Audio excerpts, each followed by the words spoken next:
Magandang umaga sa ating lahat. Ako yung si Aldrin Lozada. And ngayon naman, ituturo naman natin sa inyo ang refrigerant cycle. Pero bago yun, ano muna yung mga components sila? So, dito, makikita natin yung apat na main components ng refrigerant cycle, which is yung compressor, or what we call the heart of the system. And number two is the expansion valve, or what we call what regulates the flow of refrigerant. And number three is condenser. And number four is evaporator. So let's move on.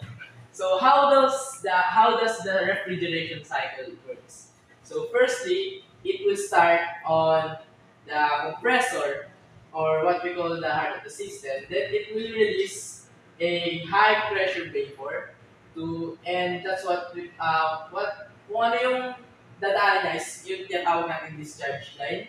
Then pupunta siya sa condenser. Ang condenser is siya yung nagre-reject ng heat. So, pagka-reject niya ng heat sa vapor, magiging liquid siya, magiging high pressure liquid. Then papunta na siya sa expansion valve, which is yung nagre-regulate. So, pupunta siya sa may expansion valve, yun nga yung nagre-regulate ng flow ng refrigerant. Then papunta na siya sa suction line, which is papunta sa evaporator. Then sa evaporator, ito kasi yung nag-absorb ng heat, kaya tinawag siyang suction line. So, i-absorb niya yung heat, then pabalik lang siya sa low pressure, magiging low pressure vapor na siya, then papunta sa what we call compressor.